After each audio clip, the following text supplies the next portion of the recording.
German signals commander, vanished in 1944. 81 years later, his hidden radio bunker was discovered. Hey everyone! Tonight we're stepping into one of the most extraordinary cold case mysteries of the Second World War, a story buried so deep beneath Austrian soil that it took 81 years, 3 generations of silence, and a construction crew's backhoe to drag it back into the light. If you've ever wondered whether some of the most dangerous men of the 20th century simply walked away from history, stay tuned, because tonight we have proof that at least one of them did exactly that. It begins on the morning of March 7, 2025, in the forested highlands near the town of Bad Ischl, Austria, a region famous for its salt mines, its imperial summer palaces, and the breathtaking silence of the Salzkammergut lakes.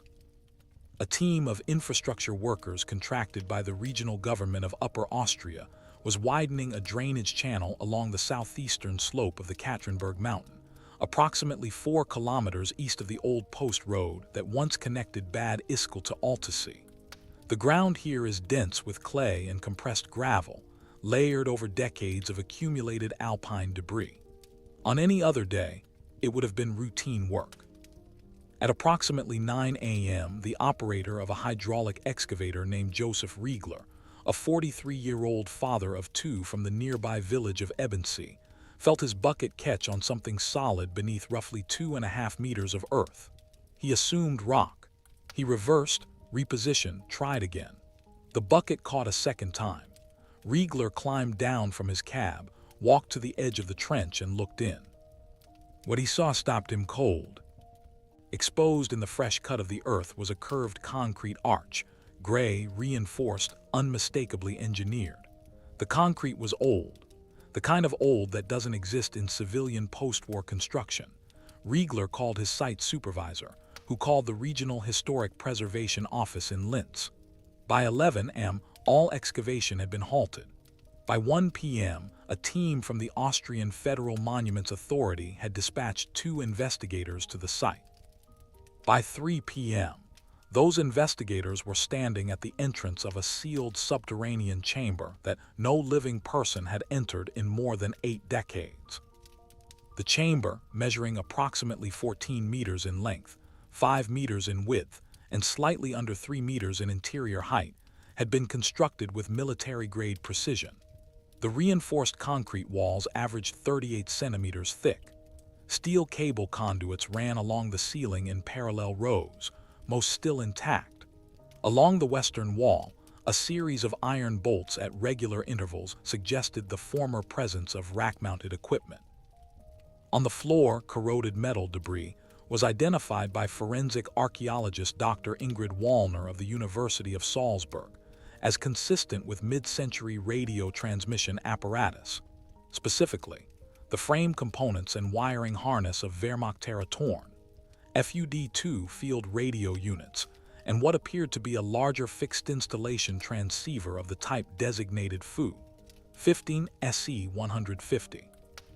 But the machinery was not what stopped Dr. Wallner in her tracks. On a narrow wooden shelf bolted to the eastern wall, sealed behind a rusted iron panel that had been welded shut from the outside, investigators found a waterproof tin canister of the kind used by the Wehrmacht to protect sensitive field documents from moisture. Inside the canister, wrapped in oilskin and then again in rubberized canvas, were 3 items that would rewrite what historians believed they knew about the fate of one specific German signals officer. The first item was a bound operational logbook, leather cover, black ink on yellowing but legible pages, stamped on the front with the designation Fernmildiebteilung 521, Gruppe Südalpenkorps, Signals Detachment 521, Southern Alpine Corps Group. The second item was a folded map of the Austrian-Italian border region, marked with a series of route annotations in red pencil, waypoints, estimated travel times, and a string of abbreviations that forensic linguists would later spend weeks decoding. And the third item was a set of personal identity documents, not German military documents, Austrian civilian documents, a Reisepass, a travel passport issued in the name of Anton Brenner, born April 3, 1901, in Graz. The photograph inside showed a man in civilian clothes, dark eyes, high forehead, a jaw set with the controlled tension of someone who knew exactly what he was doing when the picture was taken.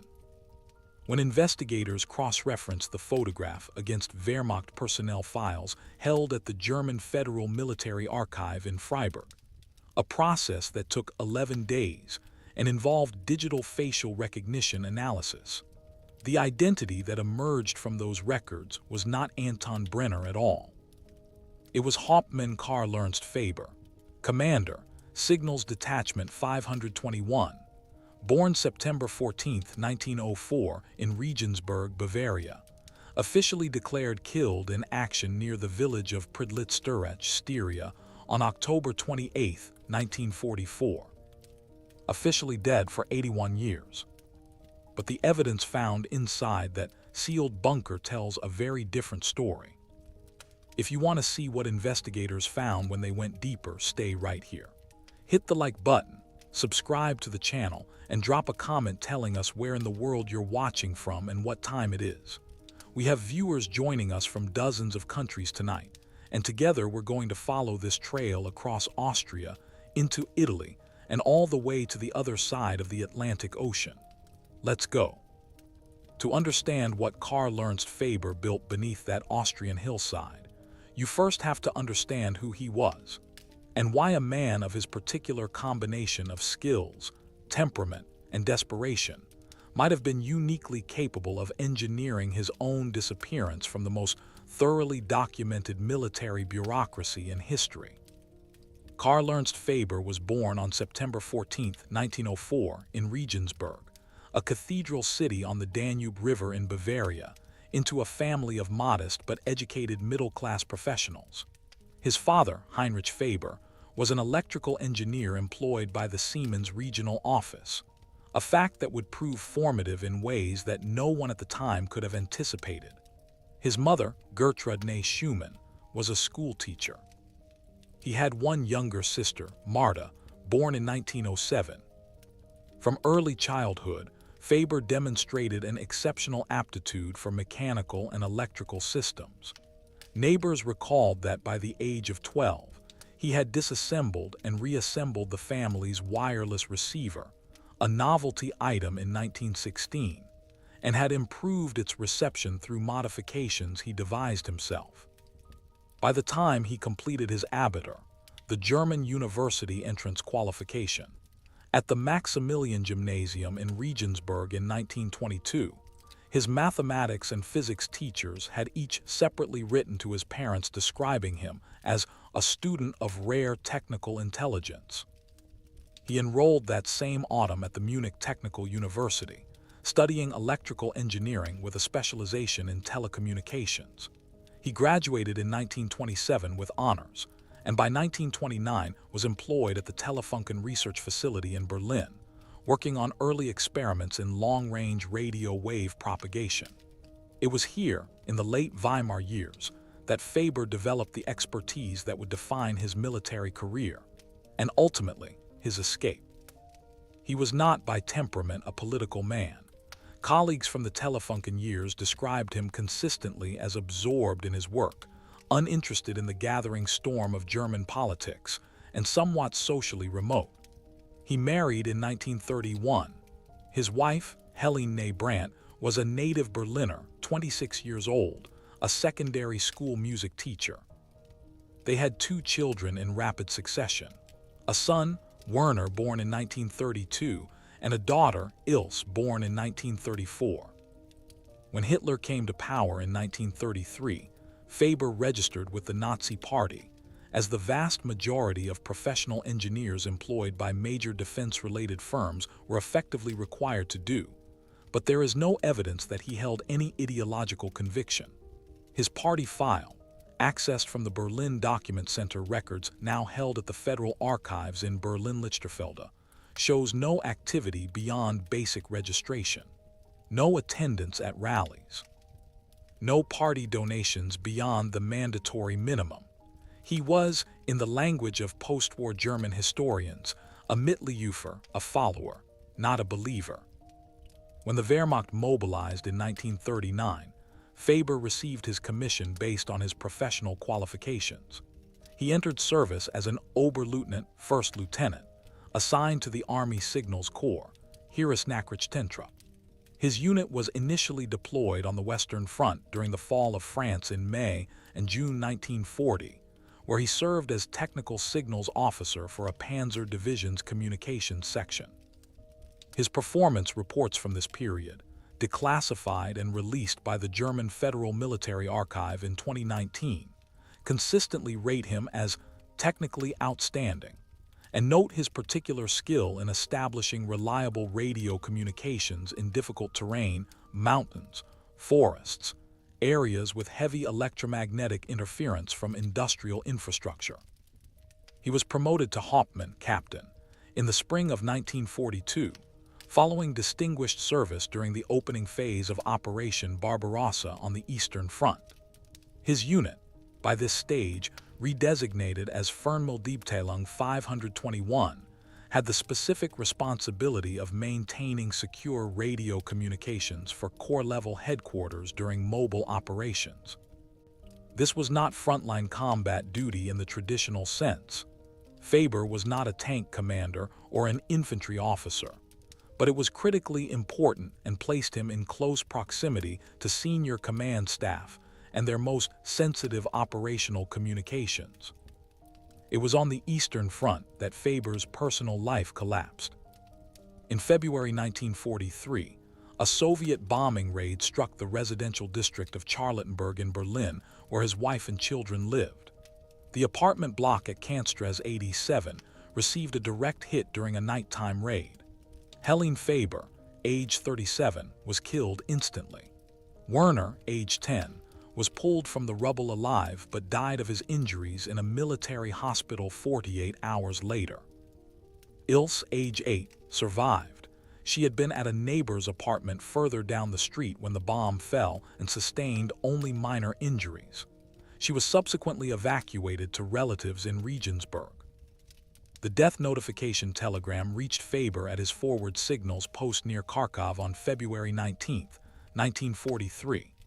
A fellow officer who was present when Faber received the news, Lieutenant Friedrich Wenzel, who survived the war and gave testimony to the West German War Crimes Investigation Bureau in 1964, recalled that Faber read the telegram, folded it carefully, placed it in his breast pocket, and returned to work without speaking.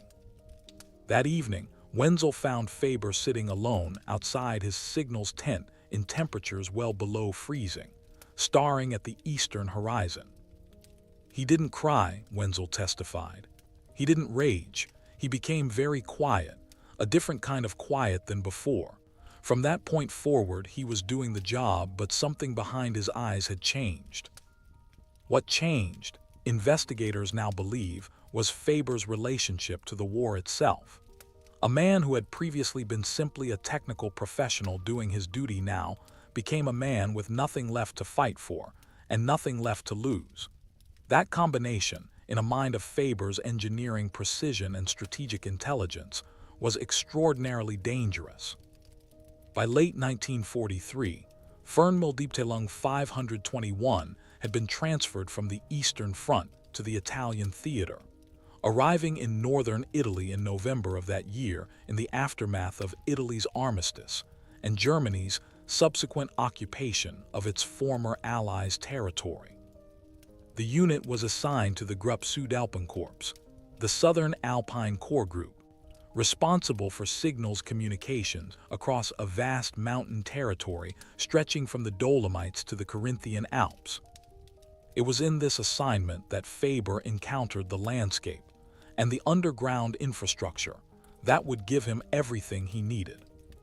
The Salzkammergut region of Upper Austria and the adjacent Alpine territories in Styria were, in the final years of the war, a hive of covert construction activity.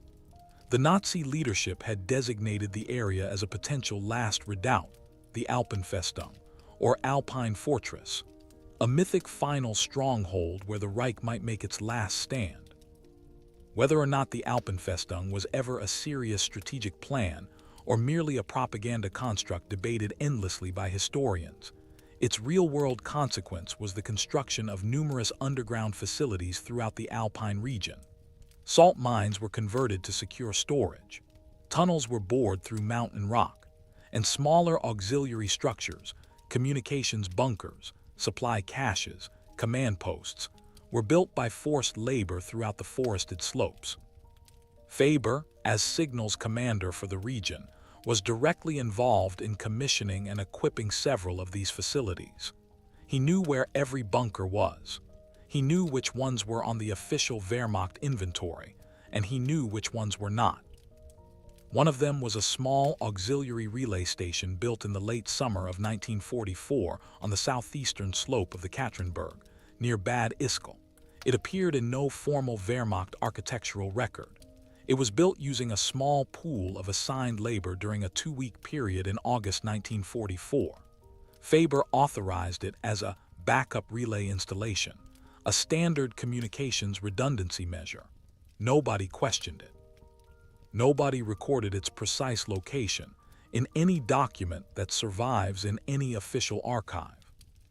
He had built himself a hiding place, and he had done it in plain sight, using the Wehrmacht's own resources. By the autumn of 1944, with the Allied advance pushing up through Italy and Soviet forces pressing toward the Reich from the east, Faber began the most audacious phase of his plan. He was 40 years old. He had lost his wife and son. His daughter was alive in Regensburg, and he had decided, with the cold engineering logic that defined his mind, that the war was over and that he was going to survive it. By October of 1944, the strategic situation facing German forces in the southern Alpine theater had deteriorated with extraordinary speed. The Allied liberation of Rome in June had been followed by a grinding advance northward up the Italian peninsula. The Gothic Line, Germany's last major defensive fortification in Italy, stretching across the Apennines from the Ligurian coast to the Adriatic, was under sustained pressure. Supply lines through the Brenner Pass, the single most critical corridor connecting German forces in Italy to the Reich, were being struck almost daily by Allied air interdiction. Communications infrastructure that Faber and his unit had spent 2 years building and maintaining was being systematically destroyed from the air. For a signals commander, this was catastrophic and clarifying. Faber understood better than almost any other officer in the theater exactly how fragile the German communication network had become. He could see in the daily traffic analyses crossing his desk the unmistakable pattern of a collapsing command structure. He had been planning his disappearance for at least 6 months. October 14, 1944. On this date, Faber submitted to Corps headquarters a routine request for a 4-day inspection tour of forward relay stations in the Styrian sector, specifically in the elevated terrain around Pridlitz-Sturach, a small mountain community approximately 90 kilometers southeast of Bad Ischl. The request was approved without question. Faber was known for conducting rigorous personal inspections of his equipment installations. He left Bad Ischl in a Wehrmacht signals vehicle, a standard KFZ, 17 Horch signals car, accompanied by his driver, Oberjefreiter Hans Müller, age 22, from Nuremberg. What happened over the following 14 days represents the most meticulously reconstructed portion of the investigation, pieced together from the logbook found in the bunker, from decoded annotations on the recovered map, from Wehrmacht records at Freiburg, and from a remarkable secondary source. A handwritten memoir by a man named Gerhard Steiner, a retired Austrian notary who died in Salzburg in 2011, whose estate papers were donated to the Austrian State Archives in 2022 and identified as relevant to the Faber investigation in late 2024. Steiner had been, in 1944, a 19-year-old Austrian conscript assigned to a Luftwaffe ground crew at the Klagenfurt airfield. His memoir contains a detailed account of encountering a German officer in civilian clothes at a farmhouse near the village of Tamsweg, in the Upper Mur Valley, in the third week of October 1944. Steiner recorded the man's face, high forehead, dark, controlled eyes, and noted that he spoke with a Bavarian accent and carried civilian papers identifying him as an engineer from Graz named Anton Brenner. The encounter had always struck Steiner as strange, he wrote, because the man was clearly educated, clearly accustomed to authority, and yet appeared to be traveling alone at night on foot. Cross-referenced with the timeline established from the logbook, investigators believe this encounter occurred on or around the evening of October 21, 1944. Let us reconstruct those critical days. October 14th morning. Faber and Mueller depart Bad Ischl in the Signal's vehicle. Their declared route takes them southeast through Hallstatt, over the Perchen Pass, and into Styrian territory. They stop at a relay station near Liesen for a routine inspection. This is legitimate activity, fully documented in Signal's maintenance records. October 15th. The pair continue southeast.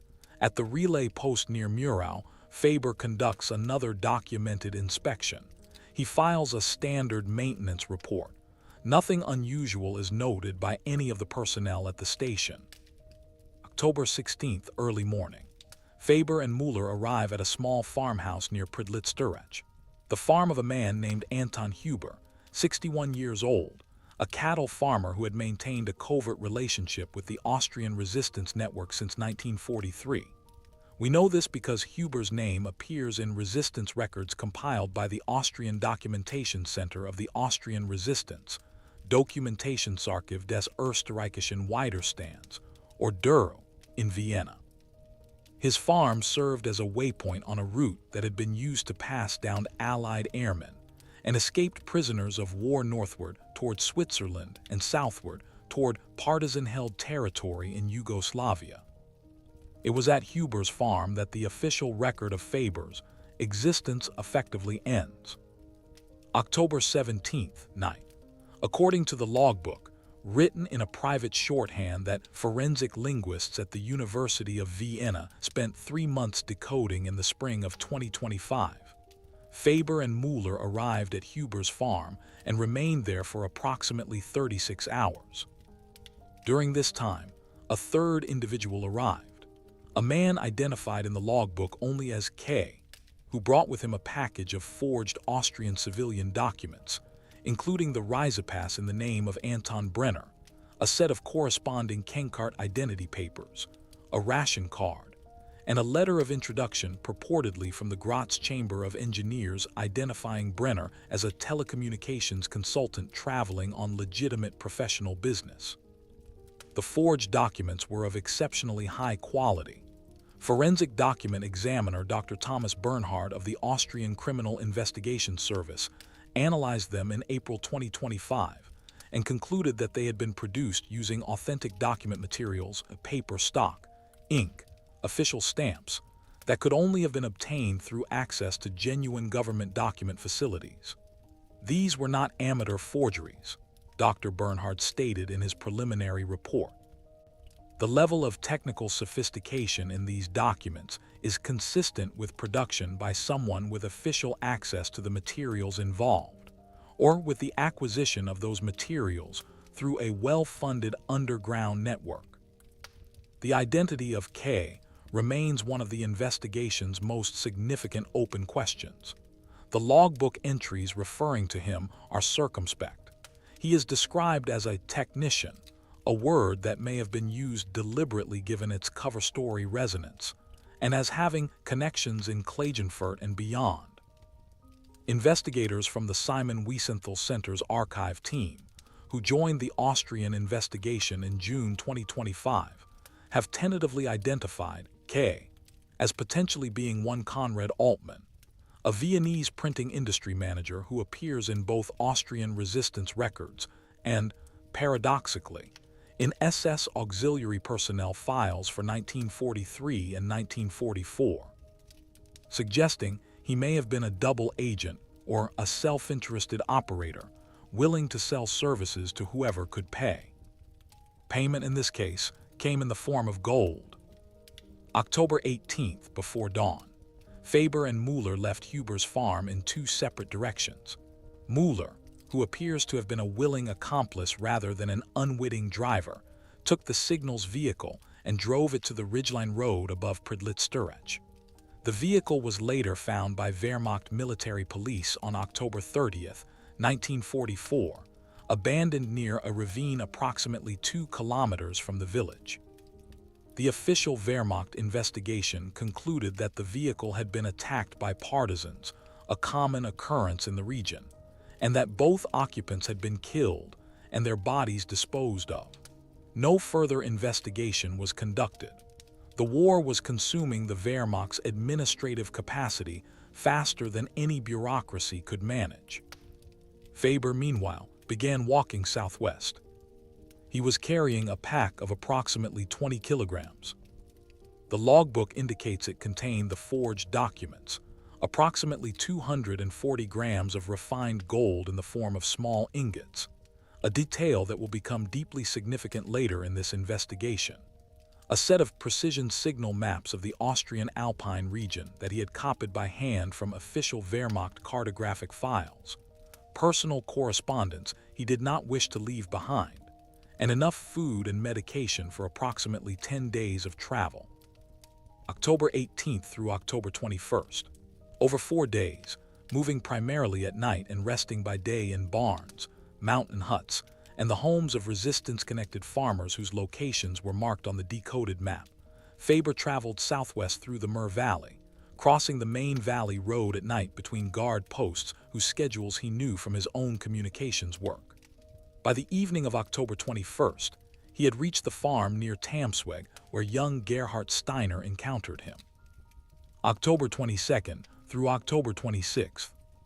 The decoded map shows a route continuing southwest through the Lungau region, the high, enclosed alpine valley in the southern part of the Austrian province of Salzburg, and then turning south over a mountain pass marked on the map only with the notation GR16, which investigators interpret as a code designation for a crossing point on the Austrian-Italian border in the vicinity of the Passo di Monte Croce Carnico, the Monte Croce Carnico Pass in the Carnic Alps.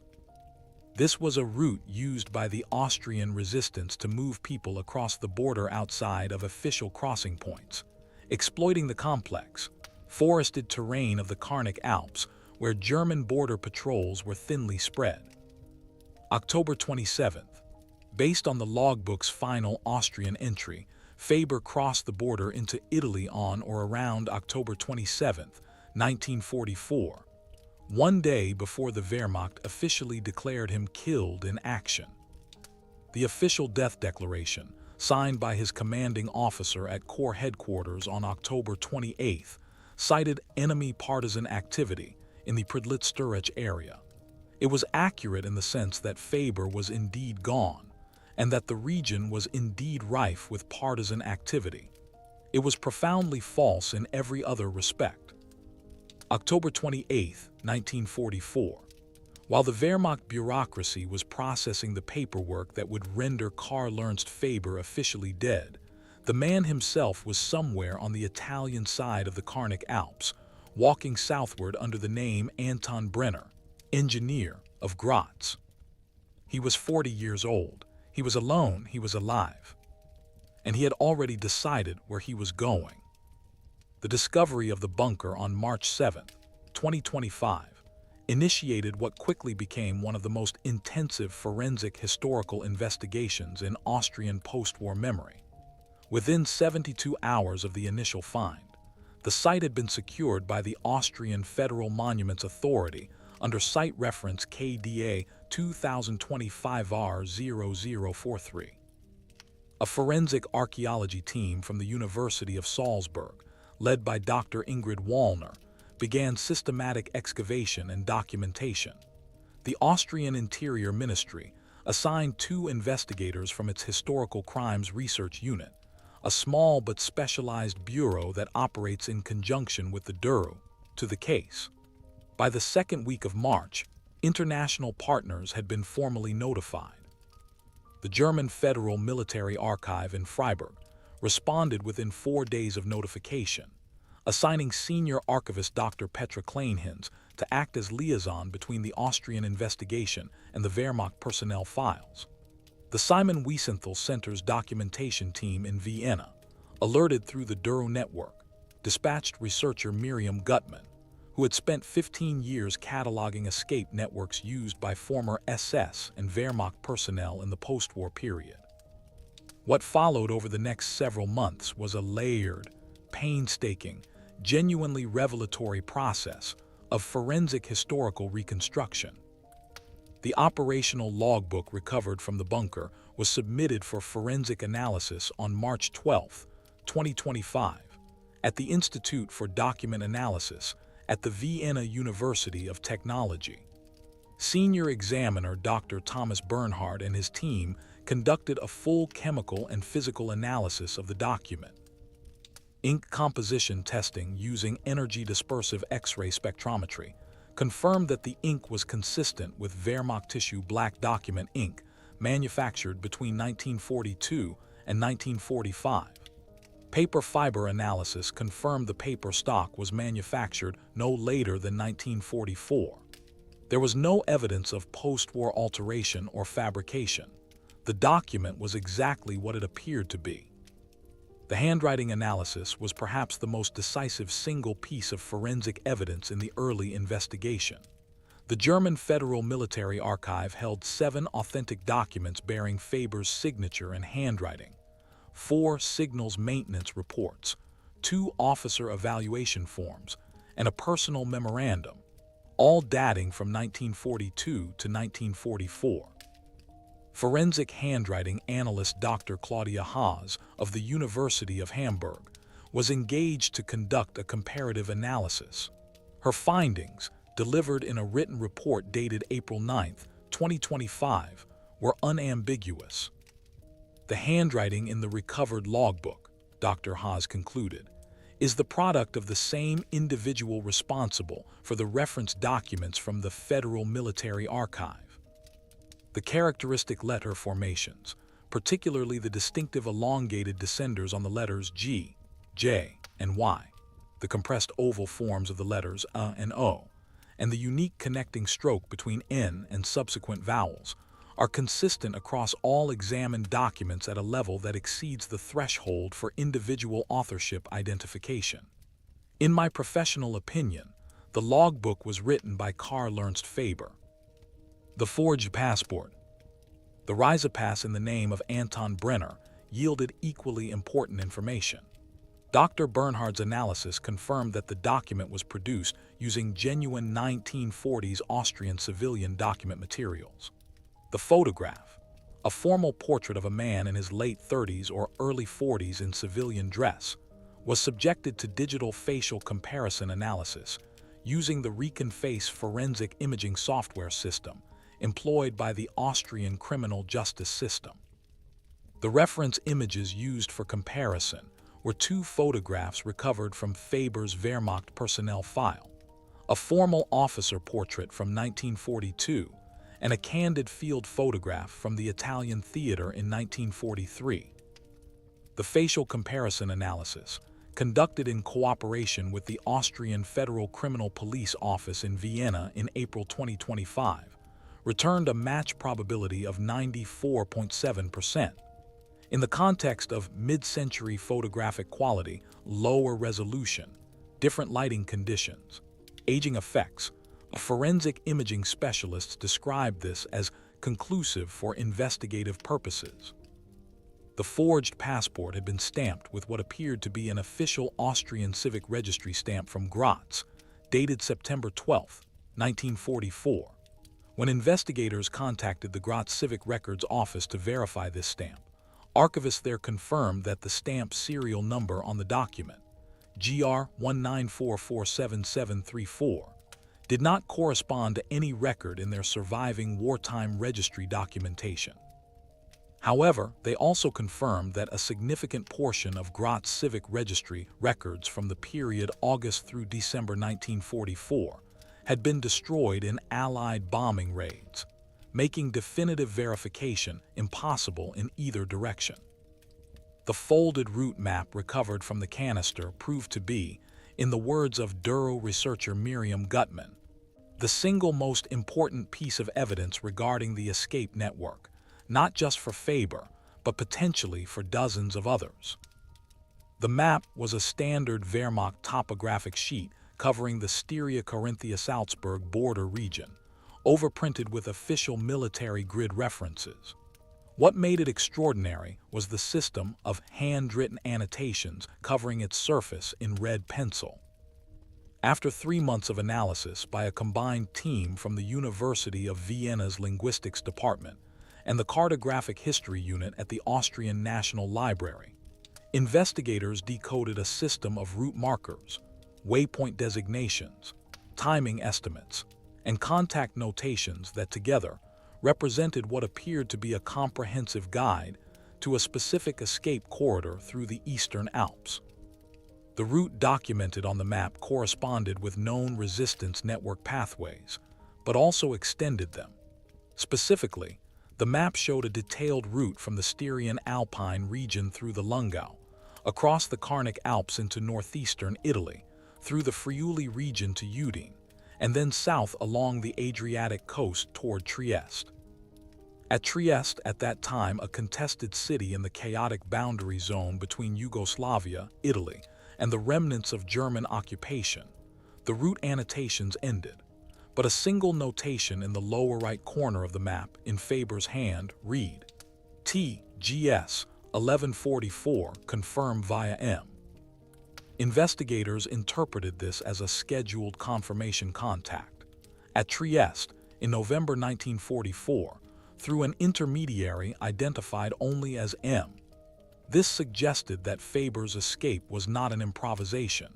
It was a coordinated operation with prearranged contacts waiting at specific nodes.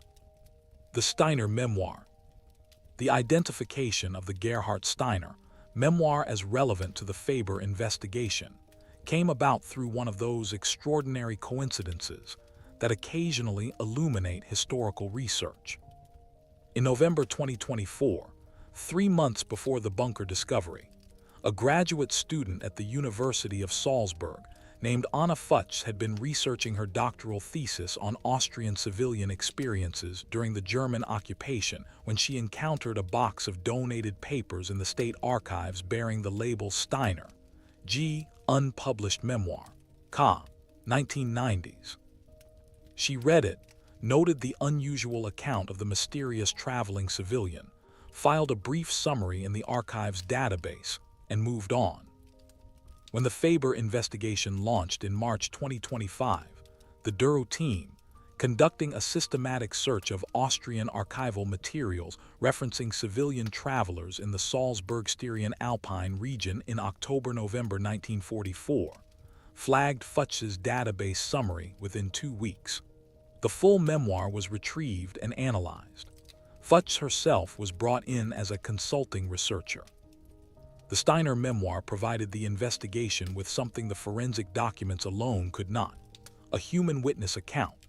Steiner had recorded not only his physical description of the man, the high forehead, the dark, controlled eyes, the Bavarian accent, but also fragments of their brief conversation. The man, calling himself Anton Brenner, had told Steiner that he was traveling to assess the condition of a telecommunications installation in the southern Tyrol. He had eaten a meal at the farm table, thanked the farm family quietly and correctly, and departed before dawn the following morning. He was not frightened, Steiner wrote in his memoir, or if he was, he had chosen not to show it. He seemed more like a man who had made a decision he was entirely at peace with, and was now simply executing it. The Mueller thread. One of the investigation's most unexpected developments came in May 2025, when Dr. Petra Kleinhens at the Freiburg Military Archive identified a post-war file on Hans Mueller, Faber's driver, that had been misfiled in a collection of Luftwaffe ground crew records and thus overlooked by previous researchers. The file revealed that Mueller, contrary to the official presumption of his death, had survived the war and had been briefly detained by American forces in May 1945 at a processing camp near Salzburg. He had given a statement to American interrogators that listed his wartime service record, including his assignment as Faber's driver from January 1944 to October 1944, but had stated that he had been separated from his commanding officer during a partisan ambush near Pridlitz-Sturach in October 1944, and had subsequently made his way on foot to American lines. The American interrogators had accepted this at face value. Mueller had been released, classified as a non-combatant prisoner with no evidence of war crimes, and had returned to civilian life in Nuremberg, where city records show he was registered as a motor vehicle mechanic from 1946 until his death in 1979. Here was the critical revelation. Mueller had been questioned by American forces in 1945 and had not told the truth. The statement he gave was demonstrably false. The partisan ambush story was a cover narrative, almost certainly coordinated with Faber as part of the escape plan. Mueller had known exactly what happened to his commanding officer, had assisted him, and had then protected the secret for the rest of his life. He took it to his grave. Investigators from the Austrian Historical Crimes Unit contacted Mueller's surviving descendants, a son, Karl Mueller Jr., 79, living in Munich, in June 2025. Karl Jr. confirmed that his father had occasionally spoken vaguely about his wartime service in a way that suggested unresolved emotional weight, but had never disclosed specific details about the events of October 1944. He had, however, left behind a small locked metal box that had never been opened, explaining to his wife shortly before his death that it should remain closed as long as there are people who might be hurt by what's inside. With the family's consent, the box was opened by investigators in the presence of Karl Jr. and a representative of the Austrian Federal Monuments Authority. It contained a single item, a photograph, taken sometime in the late 1950s or early 1960s based on the clothing and photographic style, showing two men standing in front of what appeared to be a South American colonial-style building. Both men were middle-aged to elderly. One was Hans Mueller, identifiable from his post-war photographs. The other man, taller, with a high forehead and dark eyes that had aged but retained their characteristic intensity, had been positively identified by facial comparison analysis in August 2025. It was Karl Ernst Faber, alive, apparently in good health, and roughly 55 to 60 years old in the photograph, which would place the date of the image between approximately 1959 and 1964, 20 years after he had been declared dead on a Styrian ridgeline in October 1944. The investigation had just proven that Karl Ernst Faber had not only escaped, he had kept in contact with his accomplice for decades. What the investigation uncovered in the months following the bunker discovery was not simply the story of one man's escape. It was the exposure of an entire infrastructure, a clandestine corridor through the Eastern Alps that had been used, with varying degrees of organization and overlap, by a range of individuals seeking to exit the collapsing Reich in the final year of the war and the immediate post-war period. The network that Faber utilized and possibly helped to design, given his signals expertise and his knowledge of resistance communication methods, appears to have operated in three distinct phases, corresponding to three distinct client groups. The first phase, from roughly 1943 to early 1944, served primarily the Austrian resistance and its allied connected activities, passing down airmen, escaped prisoners of war, and Jewish refugees through safe corridors toward Switzerland, Italy, or Yugoslavia. The key nodes in this phase were well documented in existing resistance records: the Huber Farm near Pridlitz-Sturach, a second waypoint at the Mare farmstead in the Lungau Valley near Tamsweg, and a network of sympathetic clergy and farmers extending through the Carnic Alps. The second phase, beginning in approximately mid-1944, saw the same infrastructure begin to serve a different clientele: German and Austrian military personnel and civilians who wished to exit the Reich before its final collapse. This phase was funded differently, not by Allied intelligence money or the limited resources of the resistance, but by the personal wealth, gold, and stolen assets of those seeking to escape. The introduction of payment fundamentally changed the network's character. It became, in the assessment of Miriam Gutman at the Simon Wiesenthal Center, a commercial enterprise operating beneath the cover of an ideological one, a escape service available to anyone who could pay the price. Faber's 240 grams of gold, approximately equivalent in 2025 values to roughly 22,000 euros, was not, investigators believe, primarily his personal wealth. Wehrmacht signals officers of Faber's rank were not lavishly paid, and the accumulation of that quantity of refined gold in wartime Austria would have required deliberate action. The most probable source, according to forensic financial analysis conducted by economists at the University of Graz in July 2025, was the same pool of resources that funded several other documented escapes from the same period. Wehrmacht unit funds that were being quietly liquidated as officers recognized the war was lost. The third phase of the network, which extended from late 1944 through approximately 1948, is the most controversial and historically significant. This is the phase in which the infrastructure that had served resistance fighters and ordinary deserters began to serve individuals with significantly more to hide.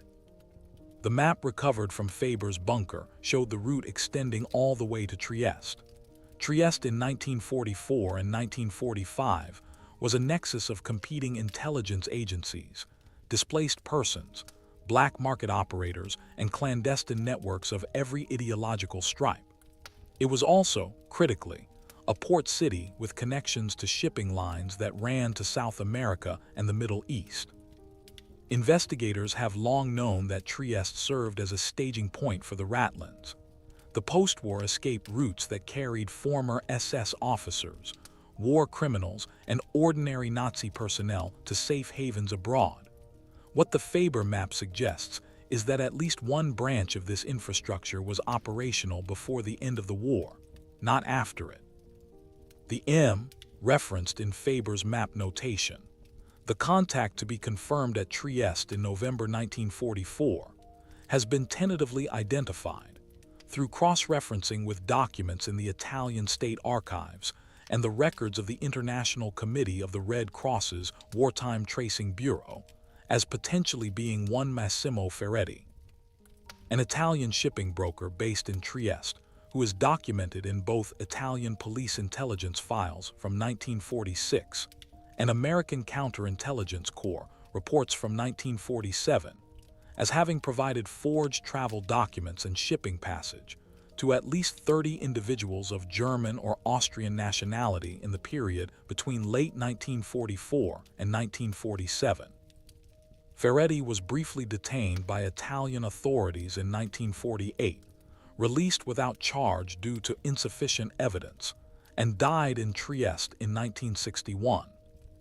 Through Ferretti's network, investigators believe Faber secured passage from Trieste to Argentina, a journey that would have taken place sometime in 1945 or 1946, using the Anton Brenner identity, and almost certainly augmented by additional forged documentation for international travel.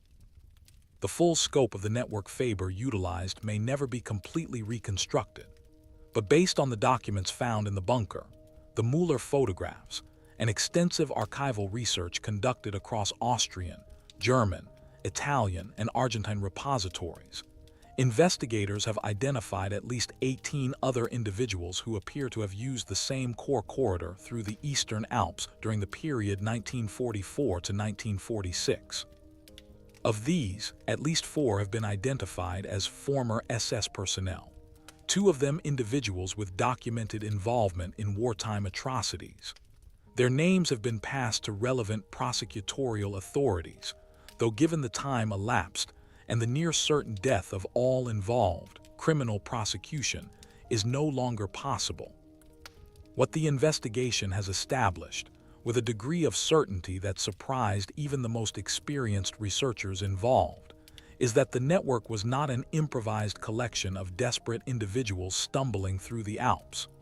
It was a planned infrastructure, with dedicated waypoints, reliable contacts, prearranged financial systems, and communication protocols.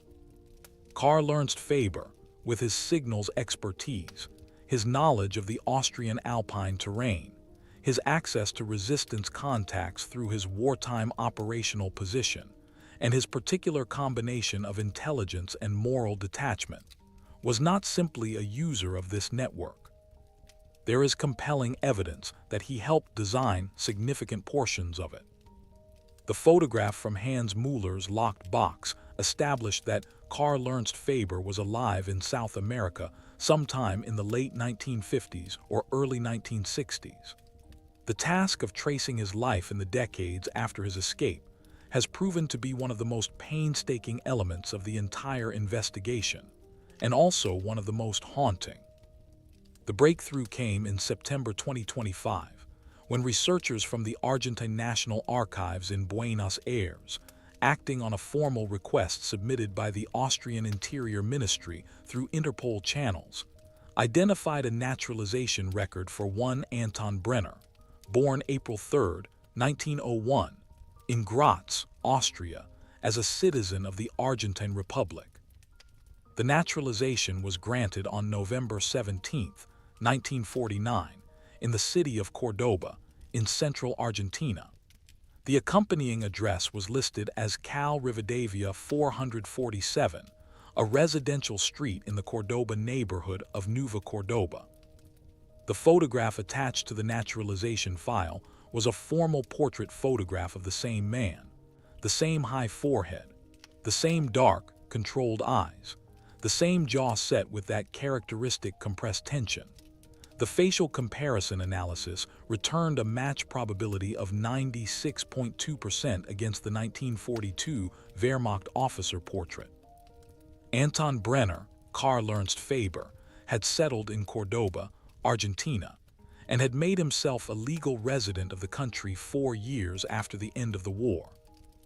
Argentine tax records, accessed through the same formal request process, showed that in 1951, a man registered as Antonio Brenner, the Hispanicized version of the name, established a small radio and telecommunications repair business at an address in the commercial district of Cordoba.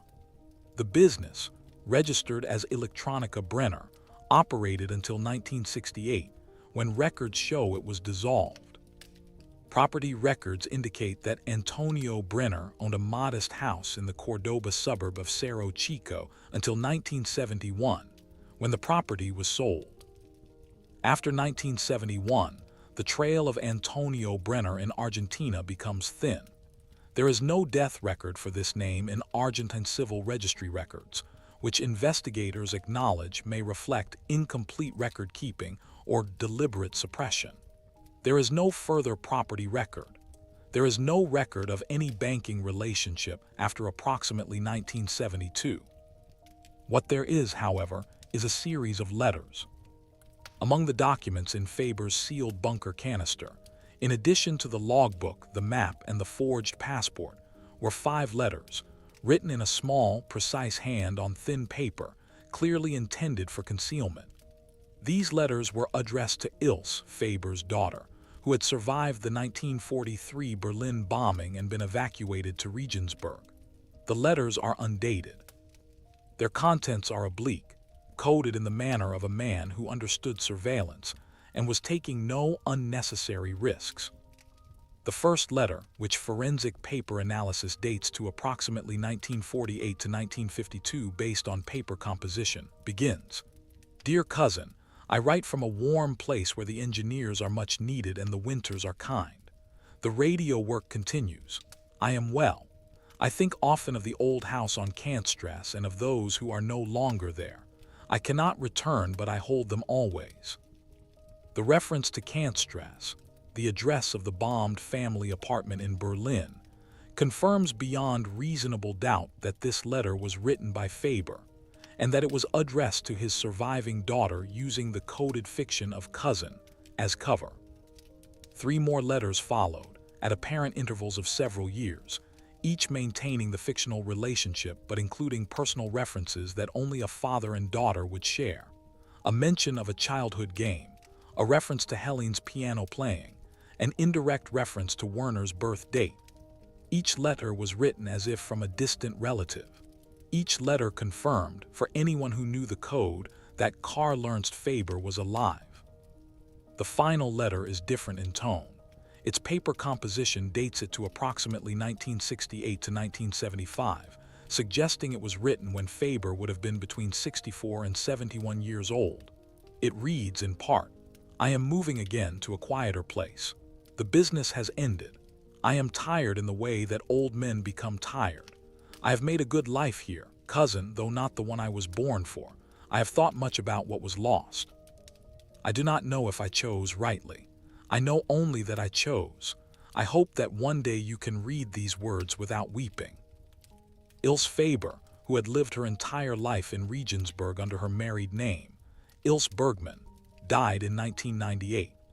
Her daughter, Hannelore Bergmann, now 73 and living in Munich, confirmed in an interview with investigators in July 2025 that her mother had kept a small locked tin box throughout her adult life that she had consistently refused to open in front of family members.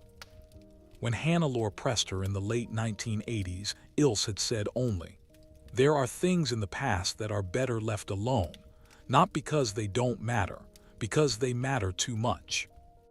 When Hannelore agreed to allow investigators to examine the contents of that tin box, which she had preserved unopened since her mother's death, it contained the 5 letters.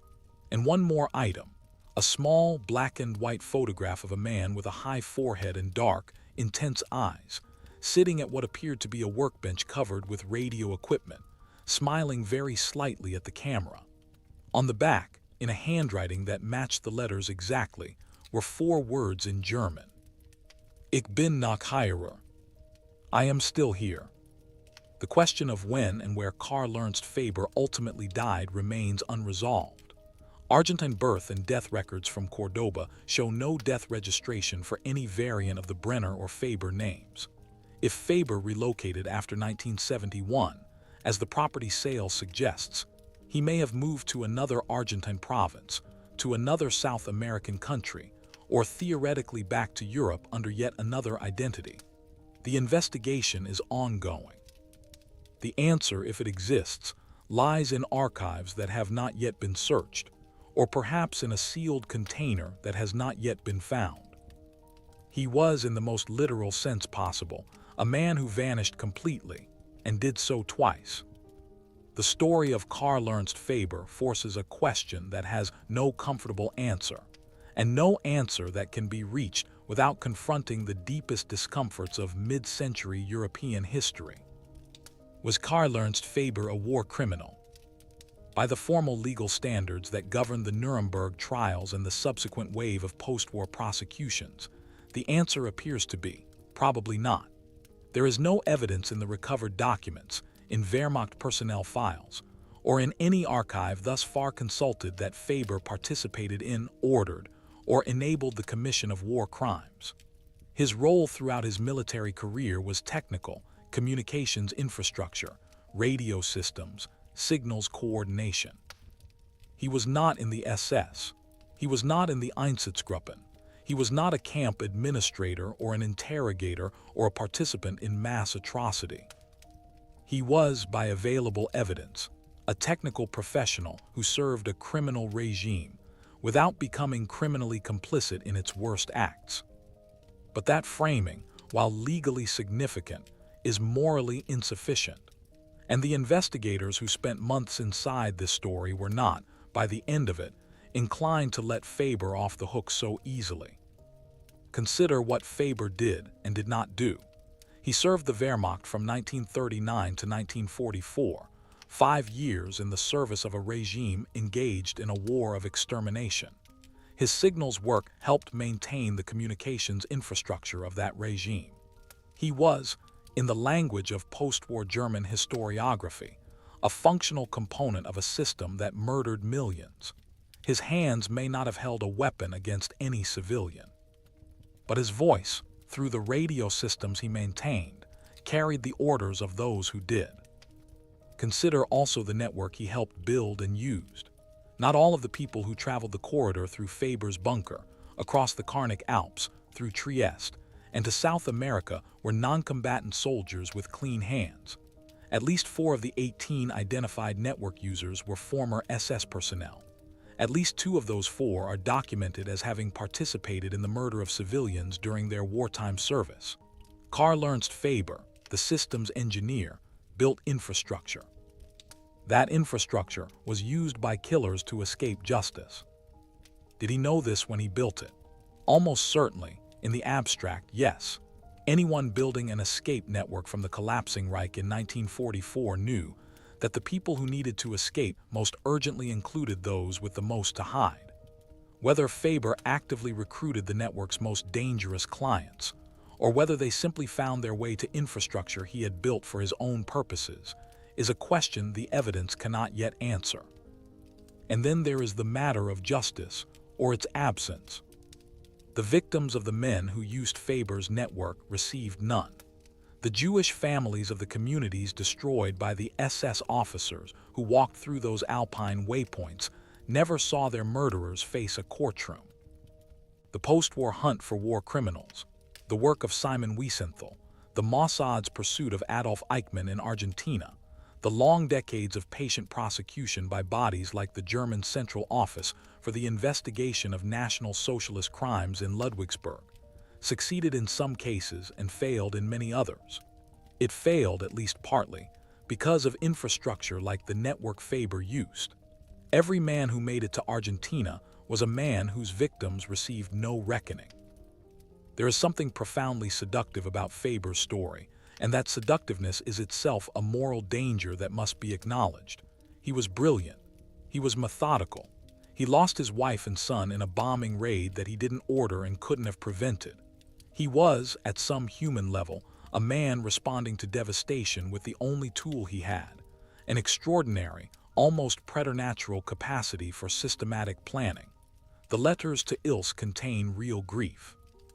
The photograph of the man at his radio workbench in South America shows real age, real tiredness, real evidence of a life lived with some degree of weight. It would be easy to romanticize him. Investigators and historians must resist that ease. The question of moral accountability for the non-criminal military professional who served a genocidal regime is one that German and Austrian society has wrestled with for 8 decades without reaching a fully satisfying resolution. Faber represents one extreme of that category, a man technically innocent of specific crimes, yet implicated through his competence and his complicity in an infrastructure that enabled both the regime he served and, later, the escape of some of the men who committed its worst acts. He chose to disappear rather than face the post-war reckoning. Perhaps he feared false accusation. Perhaps he feared guilty association. Perhaps he simply wanted to live under any identity in any country rather than return to a Germany that had killed his family and destroyed the world he had known. Those motivations are comprehensible. They are human. And they are, in the final accounting, not enough. The bunker on the southeastern slope of the Katrinberg was formally designated a protected historical site by the Austrian Federal Monuments Authority on April 22, 2025. The original radio equipment fragments were removed for conservation and will eventually be displayed at the local history museum in Bad Ischl, scheduled to open a dedicated exhibition on the site and its story in the autumn of 2026. The site itself, the chamber, the concrete arch, the rusted iron shelf that held the canister for 81 years, has been stabilized, partially excavated for archaeological completeness, and fenced with interpretive signage. It is not a memorial to Karl Ernst Faber. It is a memorial to the story the site tells, about the end of a war, about the machinery of escape, about the moral labyrinth that opens when history's most catastrophic crimes are committed by ordinary institutions staffed by technically ordinary men. Standing at the entrance to that chamber on a cold April morning, Dr. Ingrid Wallner, who had spent more than a month of her professional life inside this investigation, described the experience to colleagues in terms that have been widely quoted in the Austrian press. "You walk in," she said, "and the first thing you feel is the engineering. The proportions are correct. The concrete is good. The cable conduits are precisely spaced. This was not a man in a panic. This was a man solving a problem with the tools he was born to use. And then you stand there a little longer and you start to feel the other thing, the absence. The shelf where the canister sat is empty now. The room has been waiting to be found for 81 years. Waiting, in some sense, to be understood. What does it mean for evidence to survive 81 years of silence, sealed inside 3 layers of protective wrapping, inside a chamber of reinforced concrete beneath 2.5 meters of alpine earth? It means, at the simplest level, that Karl Ernst Faber was thorough. He built the bunker, sealed the documents, and covered the entrance with enough care that the passage of 8 decades and the construction work of multiple infrastructure projects in the surrounding area were insufficient to find it. The earth above the Katrinberg kept its secret through the post-war years, through the Cold War, through reunification, through the digital age, through 3 generations of people for whom the Second World War was first a living memory, then a cultural memory, and finally history. But there is a deeper meaning to the survival of those documents that resists the purely technical explanation. Faber built the bunker as part of his escape. He used it as a waypoint, a preparation room, a final staging area before he became Anton Brenner and walked south into Italy.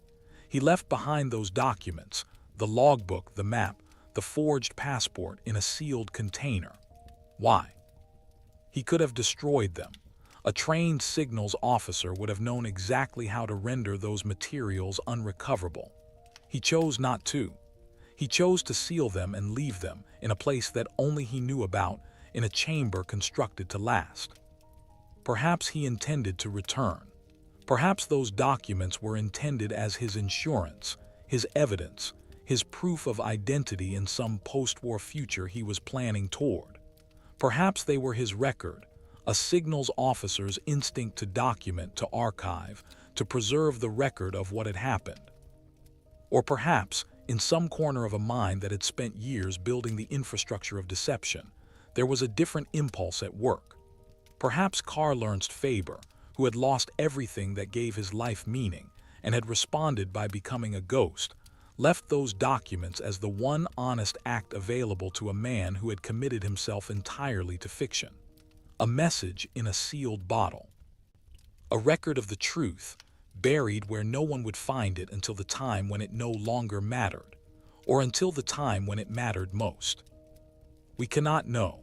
The man who could tell us is gone, in whatever country and under whatever name he spent his final years. His daughter is gone. The accomplices who helped him are gone. The farmers who sheltered him are gone. The broker in Trieste is gone. Even Hans Müller, who kept the secret in a locked box until his death in 1979, is gone. What remains is a concrete chamber near Bad Ischl, an empty shelf, a canister, a logbook, a map with coded waypoints in red pencil, and a passport photograph of a man with dark, controlled eyes who decided that he would rather be nobody than die for something he had never fully believed in. Sometimes the earth keeps secrets for 81 years, sometimes longer, and when it finally gives them up, not all at once, not completely, not with any satisfaction of full closure, what it offers is not resolution.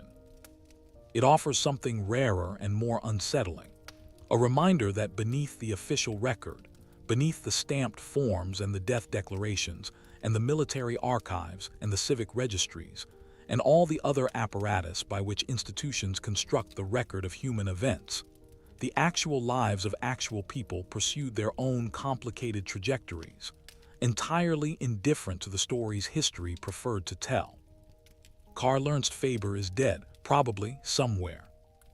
The Earth near Bad Ischl is giving up what it knew.